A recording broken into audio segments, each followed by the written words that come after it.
coronavirus. I'm honored because my topic of success through perseverance is even more relevant now than ever. This recession is hitting all of us differently. And some of us might be having a little bit of difficulty, while others of us are having incredible amounts of difficulty. So I want you to know that I understand where you're at. I understand how you're feeling. I have been there. I have done that, and I feel you. So it's on that basis that I'm going to be speaking to you today. I'm going to be speaking to you from experience. I'm going to be telling you a lot of my stories with the hope that the stories will stimulate your thinking.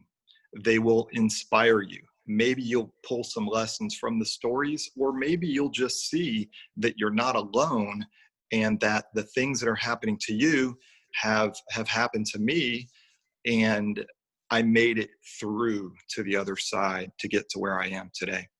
So interestingly, when we were talking about setting this up and I was, proposing the topic that I would speak about, my decision to speak about perseverance was not because of coronavirus. It is because when I look back at my career history and I look at how was I able to succeed, and I look at my attributes and I say, well, okay, I'm driven, I'm a hard worker, I'm passionate, I'm articulate, and I come up with these reasons that I think I succeeded.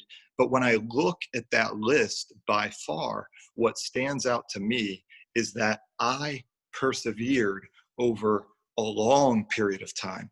And that perseverance is necessary, whether we're in a recession or whether we're in normal times. Business is not easy. And somebody said to me the other day, they were talking about coronavirus. They were saying it was unprecedented and how scary it is for a lot of businesses.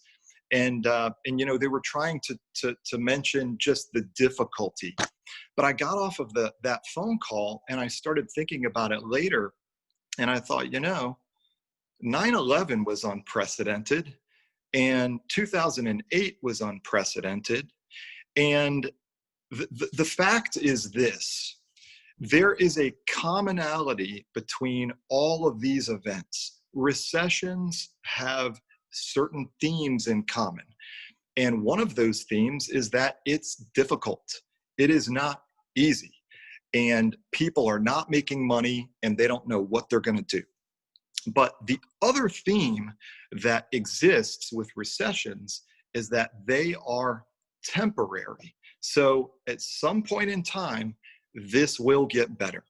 And the good news is, because we can look at all the negatives and we can look at the glass half empty, which I've tended to do quite a bit through my career. But the fact is that we can also look at the positives and the opportunities and the glass half full. So if this is difficult for you, guess what?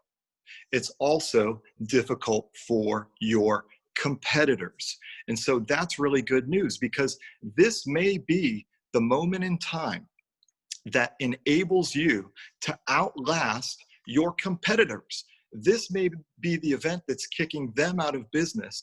And if you can hang on and outlast them, you may find yourself in a stronger position in the marketplace when this gets better. So that's good news. So I wanted to talk to you about, again, my experience. And so I got in, let's talk about business in general, right?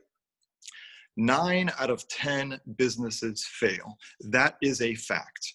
And the ones who succeed, most of those folks, by the way, are not making a whole lot of money. Many of those businesses are barely making ends meet. So it takes a special person to be able to survive and thrive in business just to begin with. And you have to be that person. Everybody wants to start a business. If you talk to your friends and family members and clients and customers, at almost any given point in time, I've heard just about everybody I know say, I'd love to start a business. I'm tired of my employer and the way they treat me, and they don't appreciate me, and I'm smarter than my boss. And, everybody wants to start a business. And then they go out and they, cash out their 401k and buy a massage franchise And because if you build it, they will come, right? And then next thing you know, nobody's showing up to get massages. And this is a true story, by the way, that I'm telling. Not my story, but a story that I watched happen. Everybody wants to do this, but few succeed. And then if you take my business specifically, it has an even higher failure rate. So I remember being in the audience one day of other advisors, and a man was speaking to us, and he said, now, you guys are like 1 out of 100, right? And I remember being surprised. And I sat there and I was looking, at the people around me like, me, 1 out of 100. And he said, yeah, you guys are 1 out of 100. He said, out of everybody who tries to do what you do, only one survives. And I started thinking about it, and I thought, well, yeah, I guess he's right, because I knew that in year one, the failure rate was 85%. 85% of the people that get into my business, they quit or give up within the first year because they don't have enough clients, they're not making money, and they just can't pay their bills. So the interesting thing is that I was expected not to succeed. I went to interview at a company called American Express Financial Advisors 22, 23 years ago, which is now Ameriprise. And so I'm in the interview and I'm doing well. They actually stopped in the middle of the interview and said, you're doing a really good job. You're answering all the questions. You have good answers. You're not just rambling on endlessly about nothing.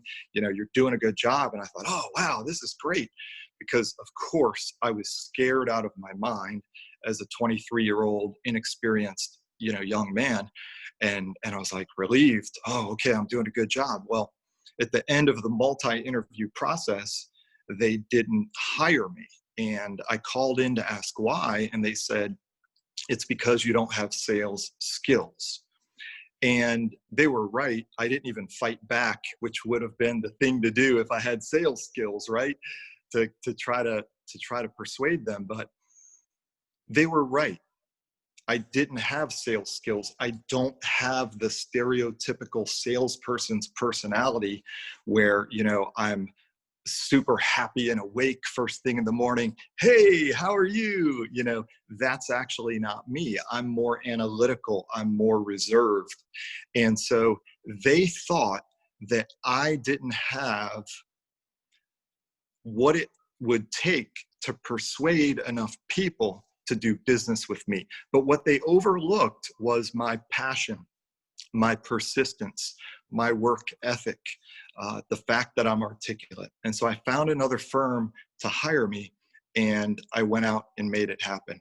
And I was doing some research before this presentation today, looking around at different websites, and I found this website called Job Unlocker. And here's what they say about my business. They say, if you are not good at sales or cannot learn within a short time frame, you're gonna have a bad time. And I thought that was hilarious. But really, the more I've thought about it over the years, and the more I've thought about business, like, what is business? Is it human resources? Is it accounting? Is it employees? Is it staffing? Is it, is it transactions? Is it credit card processing? There's all these things we think of when we think of business, but really the heart of business is sales. It doesn't matter what business you're in. If you're AT&T Wireless and people aren't buying your service, then you can't pay the staff to answer the phone when people call. You can't, you're out of business if your business is not making sales. So that is the heart of business, is that we must have revenue coming into our businesses, and we must have a way to make it happen. But here's the first thing I did. And this is important. It may sound simple, it may sound basic, but the first thing I did is that I decided that I could do this. I decided that I could be successful and that I would be successful. American Express did me a favor in that they set the expectation of how much rejection I was going to get. They said, look, there's a lot of rejection. People are going to tell you no. It's not, rejection is painful. It's not easy. Nobody likes it. I still don't like it 22 years later, but they set the expectation, and I gave it some serious thought. And I said, am I okay with that? Am I willing to do that? Can I do that? And I thought about it and I said, okay, I will persevere through the rejection. No matter how many people tell me no, I will keep going and I will make it. And it may take a little bit of time, but I know I can do this. And it's important to say that, because there was something in my life. See, I decided that I could do this and I did it. But there's something in my life previous to this that I decided that I could not do. And so I never tried. And so that was rapping. And a lot of people laugh when I say that, but I loved rap music when I was in college. But I told myself that I wouldn't be able to be this huge success in that arena. And so therefore, I never tried. But let's look at some of the rappers who weren't supposed to make it. You know, Eminem is probably one of the biggest selling artists ever. Kanye West was, you know, he used to wear like a polo shirt and a backpack. And he used to be the guy that was making the background music for Jay-Z. And he kept saying, I want to be a rapper. I'm going to be a rapper. I'm going to be a rapper. They were like, no, you're not a rapper. You know, he didn't dress the part. He didn't look the part. He believed he could do it. And he was just crazy enough to keep fighting and persisting until he actually did it and became one of the, you know, most recognizable names out there. So I decided I couldn't be a rapper. And granted, I think the numbers on, you know, becoming a famous rapper, it's not 1 out of 100. It might be 1 out of 4 million. I don't know. It's probably harder to hit a high level in that arena. But the point is I decided I could do this and that I would do this. And no matter what, I would persist until I did it. So some crazy things I used to do in the beginning when I didn't have a lot of income and business was tight, and you just do what you have to do. And there's nothing wrong with that. So in the winter, when it was cold outside, I would not crank up my heater in my apartment. I would put it at 60 degrees, which for me is cold. Okay. I don't like that, but I would put on sweatpants and sweatshirts, and I would go to bed that way. I'd get under all these blankets with all the clothing on, and I would keep my heater at 60 degrees to save money. One time I went into a gas station and I only had 85 cents to buy gas with. And, you know, it's one thing when you go into a gas station and you have 3 quarters and a dime and you say, I'd like 85 cents worth of gas. You know, that's hard enough. But in my case, my 85 cents was made up of pennies, nickels, dimes, and I'm going to the gas station and it's taking forever for the person to count all that change. And I've got 3 people standing behind me and I'm feeling the pressure. You know, it's humiliating, but that's where I was. I was young, I didn't have money, and I was doing what I had to do. I used to dread when prospective clients would suggest that we go to lunch, because I would say, hey, you know, I'd like to meet with you and tell you about the work that I do. Oh yeah, well, that's great. Let's go to lunch. And I would think, oh no. So, you know, I would show up to the lunch meeting and they would say, well, aren't you going to order anything? And I would say, well, I'm sorry, you know, I ate this morning and, you know, I'm not really hungry. I got hungry earlier. And I would hope that when the bill came, that they would pay the bill. So I know what it's like for times to be lean. I didn't have, you know, some people get into business and they've got great connections. They have family members. They have, you know, their family has a lot of money and they just hook them up. I didn't have that. You know, I went to my family and tried to get business from all of them, and most of them did not do business with me. Then my father is a chiropractor, so he introduced me to all the chiropractors in Tampa, and none of them did business with me. So pretty quickly, I had called everyone that I knew, and I had, you know, gathered a few clients, but I ran out of people to talk to, and I had to keep moving. So what did I do? Well, I started networking. I said, look, I've got to get out in the community. I've got to meet people. and let people get to know me and become comfortable with me. And the problem I had in the networking arena is you go to a meeting and there's 30 people or 50 people or 70 people. And almost every time there were 4 or 5 of my competitors in the room. So that was very discouraging. But what I told myself is I said, and again, glass half empty, glass half full, right? You could look at that and give up. Or you could do what I did and you could say, okay, that's fine. There's competitors in the room, but they can't possibly be talking to everybody at the same time. So while he's over there having a conversation, I'll be over here building relationships with people. And I knew that most of these people would be quitting the business that they're in or quitting the networking group. And, within a year, 2 years, 3 years, whatever, I knew that people would be falling by the wayside. I knew that I was 23 years old and that people were looking at me and they were saying, well, I don't know if this guy's going to be in business in a few years. I don't know if I can, hire him or trust him. I want to see if he sticks it out. And I knew people would be thinking that. So I said, fine, that's what I'm going to do. I'm going to stay in this networking group. I am going to work. I am going to meet people and I'm going to last. And people will see after a few years, they'll get to know me and I'll build a reputation over time and they will get to a point where they respect me and they know that I'm the real deal. I'm in this for the long term. And, these other people dropped out. So that's what I did. And things went well with the networking. I actually did, well. The first couple of years, they set me up to mentor a newer associate who was in my business. But then 9/11 happened. And people were absolutely shocked when 9/11 happened. The TV news stations, they were replaying that video all day long of the planes hitting the towers and all the damage in the city and the people. And, it was on the TV 24/7 for an extended period of time. People were afraid. They were shocked. They didn't know what to do. The economy was being impacted. And the stock market lost significant amounts of money for 3 consecutive years.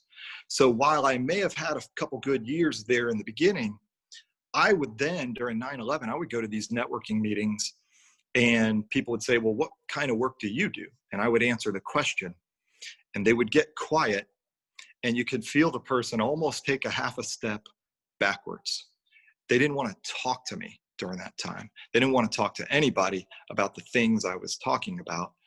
And so it would come time to renew my membership to my networking group. And I'd look at it and I'd say, maybe I got 1 client that year or 2 clients that year. And a lot of people wouldn't renew, I was almost crazy. Maybe I was stupid. I don't know, but I would renew. I would say, you know what? I got a client this year. And so I guess it worked. And so I'm going to keep doing this. And I just kept doing it. And it's important to note that because, one of the reasons 9 out of 10 businesses fail is because so many people give up and they quit and they're like, I don't like this. I'm going to just go get a job. But guess what? If I had been the guy that went and got the job, maybe for a short period of time, I would have made more money than I had made, back then. But today, I'd probably be making less money and I might very well be one of the people getting laid off.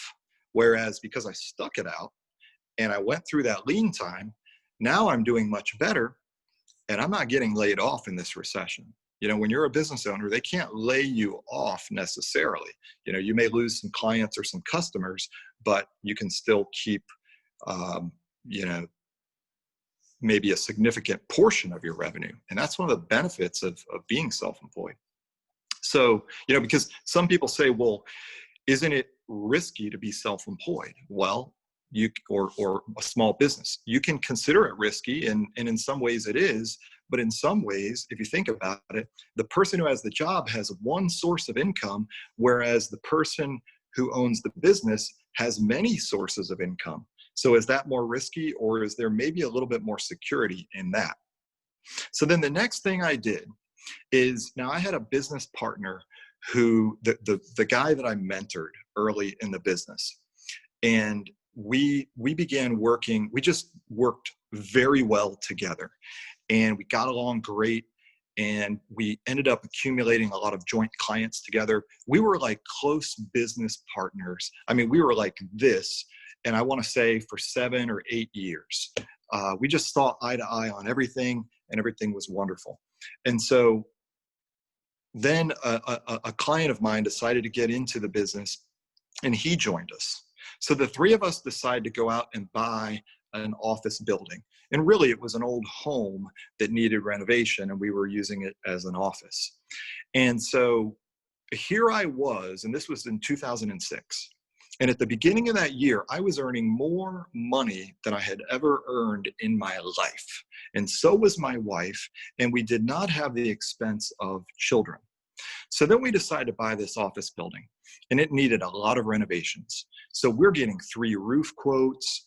There was a major plumbing repair, 3 plumbing quotes. Plumbing repair under the building cost $1,500. The asphalt needed to be repaved in the parking lot. That was $6,000. We ripped out all the plants and landscaping and planted new plants, sprinklers, painted it, the building inside and out, refinished the wood floors. I mean, to tell you, bought furniture, expensive artwork.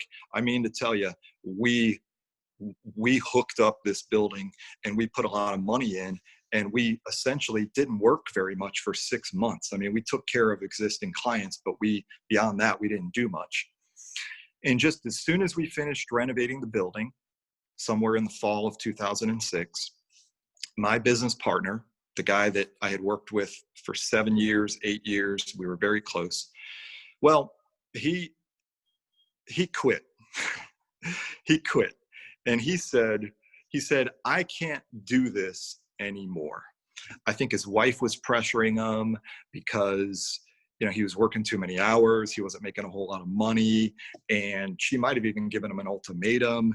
And never mind the fact that he had signed a mortgage agreement, and he had signed a copy or lease agreement, which, by the way, the copy or lease payment, it was similar to a car payment. And we had hired a full-time assistant. Never mind his commitments to me or the other business partner or commitments on paper. He walked out. He said, I quit. I'm out. I can't do this anymore. And he left me and the other guy paying the bills. So I was paying my third plus 50, basically half of his third, which is 50% more overhead than what I signed up for. And guess what? This coincided with the birth of my first child and my wife becoming a stay-at-home mother. So all of a sudden, I went from 2 great full-time incomes and no children to 1 not so good income and the expenses of a child. And it was not easy. So I was afraid. I was angry. I was stressed out. I got to a point where I was like, how do I, it was so hard to get people to buy from me and to get business. And it's interesting to see what happens in our minds. When things were going well just before buying that office building, I was proud of myself. I felt like, this is easy. I'm making all this money.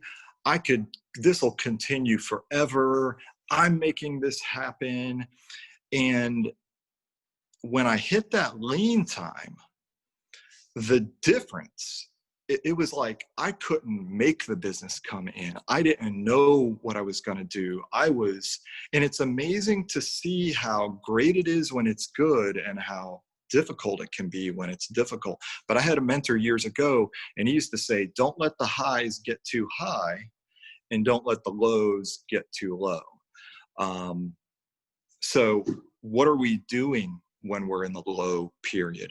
How are we thinking? What are we telling ourselves? What steps are we taking? And so I did what I needed to do.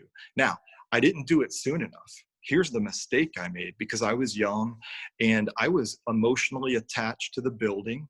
And so I didn't want to sell it So we probably kept it for another year. Kept spending money out of our savings. We should have sold that building immediately when the partner left, but you live and you learn. But I did cut expenses. I went from my wife and I driving, we each had Mercedes. We sold those, and I got a Nissan Altima, and she got no car. And she used to take my son to preschool on the bicycle. And one morning she shows up, and it's 30 degrees outside, which is cold in Tampa. And she shows up on the bicycle. And this is in South Tampa, because we had a condo in South Tampa. This is on Bayshore Boulevard with everybody, who has money. And she shows up on the bicycle. And the other mothers said, wow, that's great that you are exercising. And it was just so funny, because it's like, I'm not choosing to exercise in the cold weather, but it's funny because in my business, it's like you couldn't let people see that you were hurting and that you weren't making money and that you weren't doing well. But I did what I had to do. I canceled the gym membership. I started doing push-ups, pull-ups, running, bicycle outside. I started cutting my son's hair myself. I started buying generic on everything when I would go to the store. And back then, if you bought the generic shampoo instead of the brand name shampoo, you would save like $1 on each item you would buy. And so it would add up. If you save $3 a day, that ends up being like $90 a month. So you'd be surprised how the little small, things you can cut actually add up to larger amounts over time. So then I washed my brother-in-law's car twice, and I vacuumed it, and he paid me something like $25 each time. Again, it wasn't something that was cool at the time. Now I feel like a hero. Now it's a great story. It's like, yeah, I did this, and look at me now, But at the time, it's not something that you want to advertise when you're a professional. But I did what I had to do, and that's okay. It's okay. As long as you're being honest and you're not doing anything dishonest or illegal or deceptive, you got to have money coming in. And it might mean for some businesses that you get a part-time job while you're keeping your business going. You do what it takes. But the painful thing is that after I washed his car, and I don't know if it was a few months later or a year later, but it was still in that period of time where I just wasn't earning money. And so my brother-in-law is sitting on my couch at a family gathering, and he starts telling another family member that how he buys the items that I offer. He buys them online, and he doesn't use an advisor. And I'm sitting there, and I just can't get business no matter how hard I try. And it's just tough. And here he is saying, my own family member doesn't even support me. And he's, going online to do his thing. And wow, painful. But I didn't say anything, because what are you going to do? Then I'm going to say something, and now, oh no, it's angry Brian again. I didn't say anything, and I just moved through it. So in 2007, the income that I earned, because I still had revenue, but I had a lot of business expenses. And then the net income I earned was $10,289 to support a family of 3. And as you might suspect, you cannot support a family of 3 on that kind of income. So consequently, I spent a lot of my savings. Thank goodness I had it. Thank goodness I had saved it, but I spent through a lot of my savings. And then the next year, 2008, my earnings were $32,000. And so here I am at the 10-year mark of my career. And I'm sitting at the desk. I was working from home at that point. One of my mentors said, you might have to work from home to build your practice back up. And I did. And I would meet clients at Panera Bread, and I would drive the Nissan Altima there. And frankly, I picked up some bigger clients driving the Nissan Altima to Panera Bread than I was getting before, which is another lesson, is that people don't necessarily care about your car and your image to the extent that you think they do. What they care about is themselves, and they want to know, what can you do for me? Can you help me? Do you care? And so, I was doing that, and for many years working from home to build back up. And where was I? So I'm sitting at the desk during 2008, and I'm sitting there and I'm thinking, and here's the thing I do is I'm very hard on myself. And I was saying, man, I felt like a failure. I was like, I've been doing this for 10 years and I'm earning 32,000 this year. Should I quit? Would I have been better off if I had just gotten a job? Maybe I had earned more money over this last 10 years and had saved it, and maybe I'd be better off than I am today. Should I quit? Which was very hard for me because, you put your identity into your business, right? Well, he's a financial advisor. That's what he does. That's who I am. Should I quit? Should I walk away from this? And I don't quit very easily, but I did consider it. And then one day, I'm sitting at the desk, after being hard on myself, and I'm sitting at the desk, and I said, the light bulb went on, and I said, this is the worst economic downturn since the Great Depression. And while, I always compare myself to the people that are doing better than me, but the fact is a lot of people were not doing as well as me.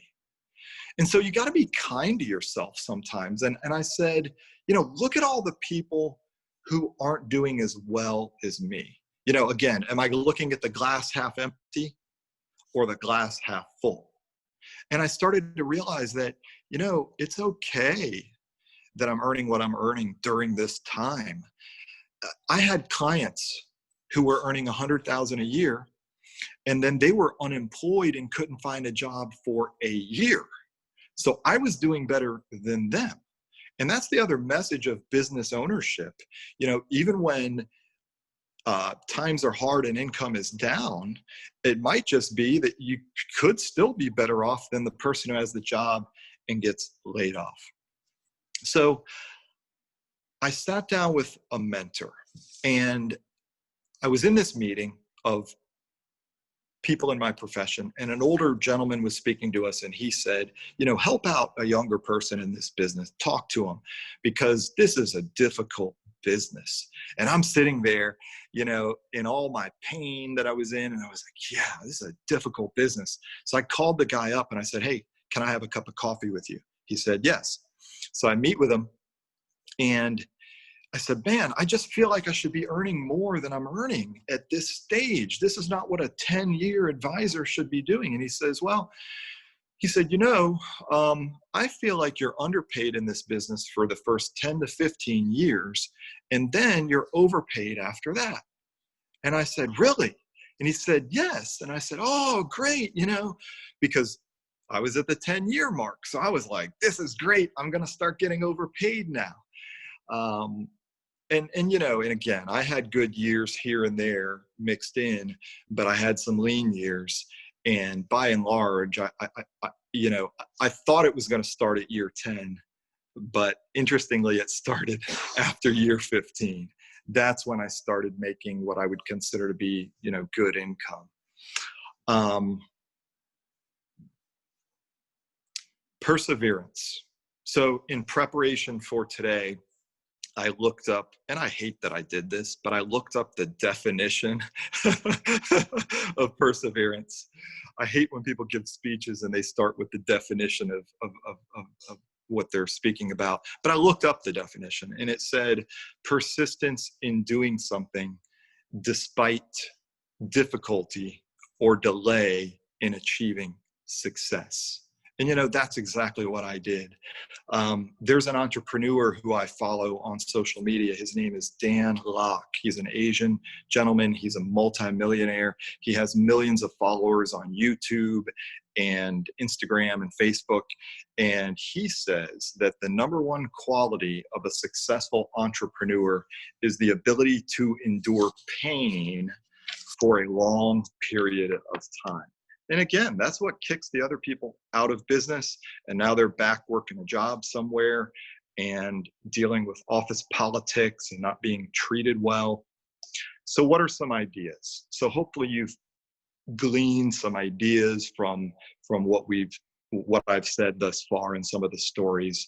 So some ideas, things get tough. You may have to work harder. You're probably already doing that, but it bears repeating. Put in the extra hours, put in the passion, the extra passion, turn the notch up higher, work harder during this time, outwork your competitors.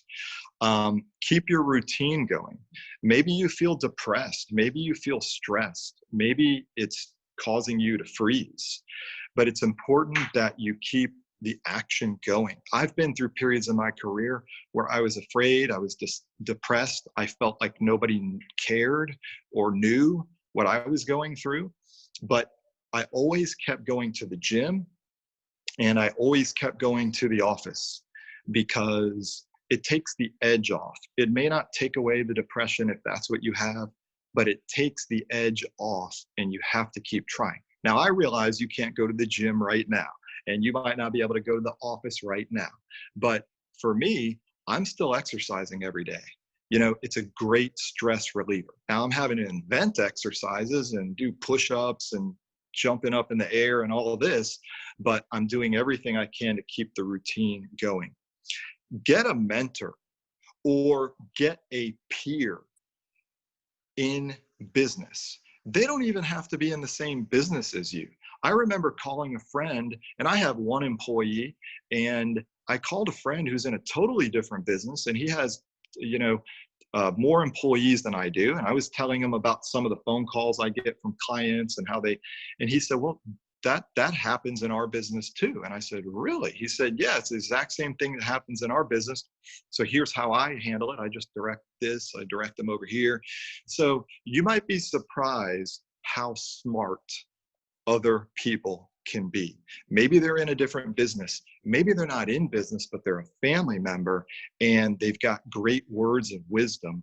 But it helps to talk to other people, to get advice, to get guidance, to get input. Sometimes you need to block out that input because it's negative, or they just, don't have the business savvy of somebody you want to ask questions of. But sometimes you really get some good help. And I remember sitting on my couch during this period of time, and I was acting like a victim back in 2000 and I don't know, 6, 7, 8. And I was complaining to a friend. And finally he said, figure it out. And he's like, I don't know, just figure it out. And it's amazing how that helped me, because I was saying, oh, this is so hard. What do I do? I was being the victim.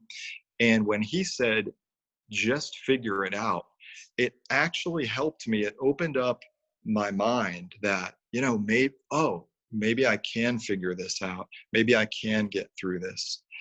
I used to sit there with the paper and I would write out all my expenses. And I would say, what can I cut out of my expenses? And I didn't know what I would be able to cut. I thought there was not much more I could do, but I would sit there and brainstorm for 10 minutes. And then all of a sudden I would get an idea and I would say, oh, okay, I can change this on the cell phone plan, or I can make this cut. And then I would go back 2 weeks later and look at the same list and I would sit there and brainstorm again. And it's amazing to me how I would come up with another idea when I returned and I repeated that process. So be creative. That's another word of wisdom during this time. A lot of people have been blocked from doing business. They can't do business in the way that they used to. I heard that car dealerships in Tampa, like Nissan, they're offering to pick up your car, take it to their place, repair it, disinfect the interior, and bring it back to you at no extra charge. I have a client who owns a hair salon. They couldn't cut hair for 2 months or a month and a half or whatever it was. And so what they did is they held a sale on their products. And they said, okay, we're going to do this to try to keep the revenue coming in at this time. Personal trainers are holding video sessions. So they can't meet in person. Well, let's meet on video. So be creative in your business and with ideas as to changes you can make. You may have to get a second job. There are people hiring right now. I think Amazon's hiring. I think Publix is hiring. I think Target is hiring. I think this is what I've heard. Focus on what we can control. There's so much that we cannot control, but we can control our activities and our behaviors and the steps that we're taking every day. And finally, I will say one final thought. Successful people are successful because they are willing to do the things that others won't do. So with that, I'd like to open it up for questions, comments, conversation, and let's talk about anything that you want. Brian, that's so inspiring. I've taken so many notes. I had to click off to go grab a pen. So I'm sure that there are others. I just want to let everybody know that we are recording the Q&A session as well. If you would like to ask a question, make a comment, ask for thoughts, there is a button that you can push to raise your hand, and we will take you from there. If you would like for me to ask the question anonymously, you can put it in the chat just to me, whatever works for you. So I will unmute you as your hand goes up. I hope, I'm not sure if the hand up is on this one. It's probably on the webinar one. I don't see it on the bottom of my stuff. But, okay, well, put your real hand up and I'll get to you. No, just Brian, great job. I really appreciate all the stories. It was awesome. I like the description of looking at the bills. I had another mentor of mine that calls it cut the fat.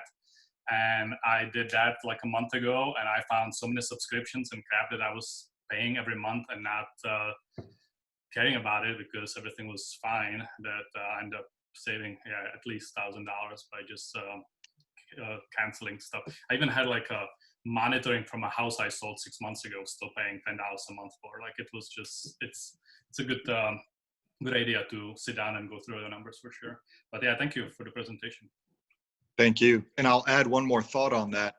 It is hard for people, myself included, to make cutbacks because we feel like it's like we get emotionally attached to the cable TV or the Netflix, or I don't even know what people are using these days, or the BMW or the gym membership or whatever it is, and we don't want to cut it. And we said, well, I'll just hold on a little bit longer. And but the fact is we probably should cut things quickly and immediately. And knowing that your life is not over, it doesn't end your life. You can always get the BMW again in 6 months or 9 months or a year. And people tell me that they're surprised that when they make cutbacks in their personal budget, their life doesn't end up being as bad as they thought it was going to be. They're like, no, this wasn't hard at all. So remember, it's temporary, it's for a season, and we can always get it back later. That's great, Brian. I had to implement some of that in the beginning of this pandemic here at the chamber in our organization, and had to make some cuts very quickly so that we didn't hemorrhage throughout this process and of the unknown. We've got a question from Giancarlo. I will unmute you. You're live. Hey, good morning, everybody. And thank you, Brian, for taking the time. That was a great story. Very realistic with the ups and downs. It seems that everything happens at the time that you least expected, especially with all the different crises that we have. I think in today's gloom and doom kind of mindset that a lot of people have, they forget that things are temporary, like you brought up. And I, for one, am excited for the future because eventually this is all going to pass and things are going to get better. And unfortunately, though, a lot of businesses may not make it. And that's sped up the process. And it's sad, but unfortunately, that's just how things work. So your thought of outlasting your competition really nailed it home. I've heard other speakers talk about that. And I think it really brings it home, because if you can just hold on, if possible, this might be similar to what happened in 2008, where a lot of people went under, others rose up and did great afterwards. So with everything that you've learned, I've become a big fan of books. in the last year or so. Do you have any book recommendations that would be worth a read, and maybe somebody can take something really great from it? Well, I'll tell you this. One of the things that that I have done in the last couple of years, quite frankly, is I think I've become a little bit complacent. You reach a level of success and things are going good. And in my case, I have children, so I am busy. I mean, I have clients to serve. I'm serving them. I've got dishes in the house. I've got kids. I've got homework. And so I probably in the last couple of years have not worked as hard to gather new clients or with the learning, and that is a mistake, and I have at least recognized that complacency. So when it comes to books, I'm not reading a whole lot recently, but what I am doing and what I have done is I am following different people on social media. And so one thing I've recognized about social media, and by the way, I have a page called B Wade, B-W-A-D-E, where I'm starting to do more speaking on entrepreneurial topics, and I'd love to have you follow that. But where was I going with that? Social media. I realized a short time ago, a year, 2 years ago, I was getting angry every time I looked at social media because so many people are posting political content. And if you break down what political comments are on Facebook, is that they are criticisms or attacks. It's always a negative. And it doesn't matter if you're right. You might be right, but you are criticizing another person, an idea, or a group of people.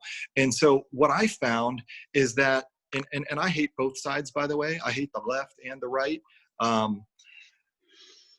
At least the outskirts of that. And what I realized is I would get angry when I would look at Facebook. And then I finally realized that I could change the channel. So I did that. And I didn't unfriend people, but I started unfollowing people who were putting negativity into my day. Because what does that do to what does it do to the way you feel? If you don't feel good, you sure are not going to be motivated and energetic and persuasive of people. So I started unfollowing people, and I started following positive people. I followed Oprah. She doesn't post very often, but I follow, some influencers like Gary Vaynerchuk, Grant Cardone, Dan Locke. And I may not agree with everything that Grant Cardone says, but it's positivity. There is learning. So to answer your question about books that I would recommend, there is learning that can be garnered from videos, and it's quicker and shorter, and I've been trying to do that. One book does come to mind. It's called Stop Acting Rich and Start Living Like a Real Millionaire by Thomas Stanley. He wrote that a number of years ago, but that's more along the lines of like keeping your personal spending under control. But hopefully and you may do that already with videos and social media, but hopefully you're finding learning and inspiration from those sources. And I would encourage you to follow me, and let's see what I can come up with. Thanks, Brian, where can we find you? Where is the B-Wade located? Well, you just search capital Facebook? B. It's on Facebook. Okay.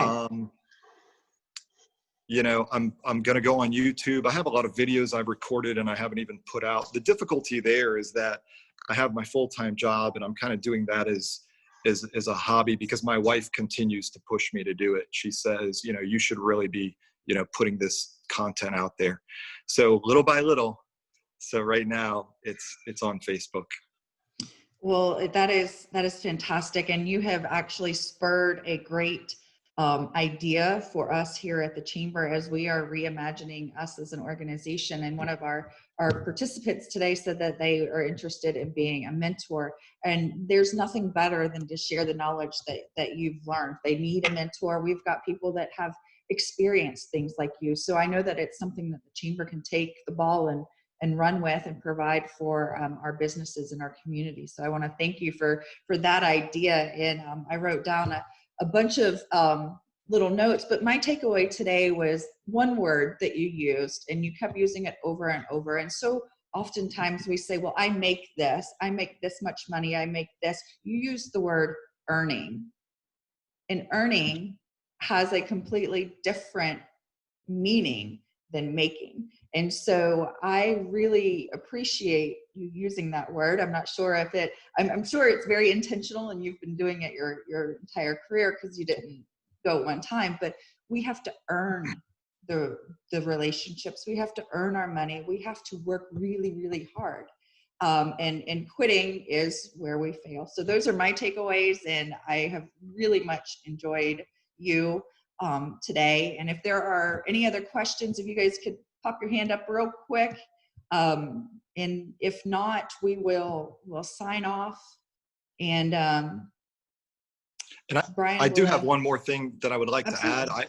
I would encourage anybody on this call, if you want to connect with me, I would encourage you to do so. You can Google Brian Wade Tampa, and you'll be able to find my phone number and email that way. You can look me up on Facebook, which is Brian with an I, L period. That's my middle initial, Wade. But if you're going to connect to me on Facebook, please send me a message and tell me that you were on this phone call, because I like to at least know the person I'm connecting with and how we met. So yeah, I'd love to continue the conversation with anybody who is interested. Well, that's awesome and fantastic. And I would like to thank you on behalf of the North Tampa Bay Chamber for your hour of time today. And thank you all, our members, for being part of this.